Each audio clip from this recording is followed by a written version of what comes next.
ಸುಜಾತ ಭಟ್ ಪ್ರಕರಣ ದಿನ ಕಳೆದಂತೆ ನಾನಾ ಆಯಾಮಗಳನ್ನು ಪಡೆದುಕೊಳ್ತಾ ಇದೆ. ಅವರು ಆಡಿದ ಒಂದೊಂದು ಮಾತುಗಳು ಕೂಡ ಸುಳ್ಳು ಸುಳ್ಳು ಸುಳ್ಳು ಅಂತ ಪ್ರೂವ್ ಆಗ್ತಾ ಇರುವ ಸಂದರ್ಭದಲ್ಲೇ ಅವರು ಮೂಲತಃ ಉಡುಪಿಯವರು, ಉಡುಪಿಯ ಪರ್ಕಳದ ಪರೀಕದವರು ಅನ್ನುವಂಥದ್ದು ವ್ಯಾಪಕ ಚರ್ಚೆ ಆಗ್ತಾ ಇರುವಂಥದ್ದು. ಹಾಗಾದ್ರೆ ಎಲ್ಲಿದೆ ಆ ಪರೀಕ? ನಾನು ಈಗ ಪರ್ಕಳದ ಪರೀಕ ಅನ್ನುವ ಊರಿನಲ್ಲೇ ಇದ್ದೇನೆ. ಯಾವ ಸ್ಥಳದಲ್ಲಿ ತಾನು ಹುಟ್ಟಿ ಬೆಳೆದೆ ಅಂತೇಳಿ ಸುಜಾತ ಭಟ್ ಅವರು ಪದೇ ಪದೇ ಹೇಳ್ತಾರೋ ಆ ಒಂದು ಪರೀಕ ಅನ್ನುವ ಊರಿನಲ್ಲೇ ಇದ್ದೇನೆ. ಅವರು ಸುಜಾತ ಭಟ್ ಅಂತ ಕರೆಸ್ಕೊಂಡ್ರು ಕೂಡ ಮೂಲತಃ ಅವರು ಸುಜಾತ ಉಪಾಧ್ಯಾಯ ಅಂದರೆ ಒಂದು ಬ್ರಾಹ್ಮಣ ಕುಟುಂಬಕ್ಕೆ ಸೇರಿದವರು. ಈ ದೇವಸ್ಥಾನ ಏನು ನಾವು ನೋಡ್ತಾ ಇದ್ದೇವಲ್ಲ, ಈ ದೇವಸ್ಥಾನವೇ ಈ ಒಟ್ಟು ವಿಚಾರದ ಒಂದು ಮೂಲ ಕೇಂದ್ರ ಅಂತ ನಾವು ಹೇಳ್ಬೋದು. ಈ ದೇವಸ್ಥಾನ ಪ್ರಸನ್ನ ಸೋಮೇಶ್ವರ ದೇವಸ್ಥಾನ ಅಥವಾ ಶ್ರೀ ಮಹಾಗಣಪತಿ ದೇವಸ್ಥಾನ.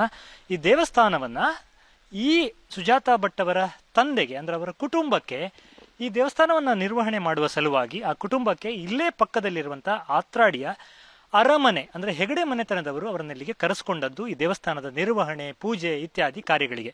ಸುಜಾತ ಭಟ್ ಅವರ ತಂದೆ ಇಲ್ಲಿ ಅರ್ಚಕರಾಗಿ ಕೆಲಸ ಮಾಡ್ತಾ ಇದ್ರು, ಗುರುರಾಜ್ ಭಟ್ರು ಅಂತೇಳಿ. ಅವರಿಗೆ ಸೇರಿದಂತಹ ಜಾಗವೇ ಈ ಆಸುಪಾಸಿನ ಭೂಮಿ. ಯಾವ ಭೂಮಿಯ ಬಗ್ಗೆ ಸುಜಾತ ಭಟ್ ಅವರು ಹೇಳ್ತಾರೋ ಆ ಭೂಮಿ ಪರೀಕದ ಆ ಭೂಮಿ ಇದೆ. ಸೊ ಇಲ್ಲಿ ಈಗ ಏನಿದೆ ಅಂತ ನಾವು ನೋಡ್ಲಿಕ್ಕೆ ಬಂದ್ರೆ ನಮಗೆ ಆಶ್ಚರ್ಯ ಆದದ್ದು, ಇಲ್ಲಿ ಈಗ ಧರ್ಮಸ್ಥಳದವರ ಒಂದು ಪ್ರಕೃತಿ ಚಿಕಿತ್ಸಾ ಕೇಂದ್ರ ಇರುವಂತದ್ದು. ಅದನ್ನ ನಾವು ನಂತರ ನೋಡೋಣ ಅದು ಎಲ್ಲಿದೆ ಅಂತ ಹೇಳಿ. ಸೊ ಈ ಭೂಮಿ ಈಗ ಸದ್ಯಕ್ಕೆ ಧರ್ಮಸ್ಥಳದವರ ವಶದಲ್ಲಿದೆ. ಧರ್ಮಸ್ಥಳದವರ ವಶದಲ್ಲಿ ಈ ಭೂಮಿ ಇದೆ ಅನ್ನುವಾಗ, ಧರ್ಮಸ್ಥಳದ ಬಗೆಗೆ ವಿವಾದಗಳು ಹುಟ್ಟಿಕೊಂಡಿರುವಾಗ ಏನಪ್ಪ ಇದು ಕುತೂಹಲ? ಹಾಗಾದ್ರೆ ಏನು ನಿಜಕ್ಕೂ ಧರ್ಮಸ್ಥಳದಲ್ಲಿ ತನ್ನ ಮಗಳ ಹತ್ಯೆ ಆಯಿತು ಅನ್ನುವ ಒಂದು ಆರೋಪವನ್ನು ಏನು ಮಾಡ್ತಾ ಇದ್ದಾರೆ, ಅದರಲ್ಲಿ ಏನಾದರೂ ಸತ್ಯ ಇದೆಯಾ?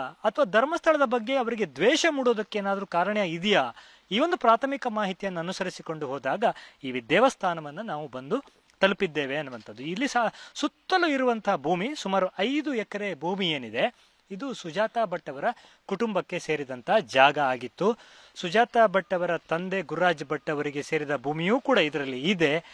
ಗುರುರಾಜ್ ಭಟ್ರ ಸಹೋದರ ನಾರಾಯಣ ಭಟ್ ಅನ್ನುವರು ನಂತರ ಈ ಭೂಮಿಯನ್ನ ಧರ್ಮಸ್ಥಳದವರಿಗೆ ಸಾಂಕೇತಿಕವಾದ ಹಣ ತೆಗೆದುಕೊಂಡು ಬಹುತೇಕ ದಾನ ರೂಪದಲ್ಲಿ ಹಸ್ತಾಂತರ ಮಾಡಿದ್ದಾರೆ ಅನ್ನುವಂಥದ್ದು ಮೂಲ ವಿಷಯ.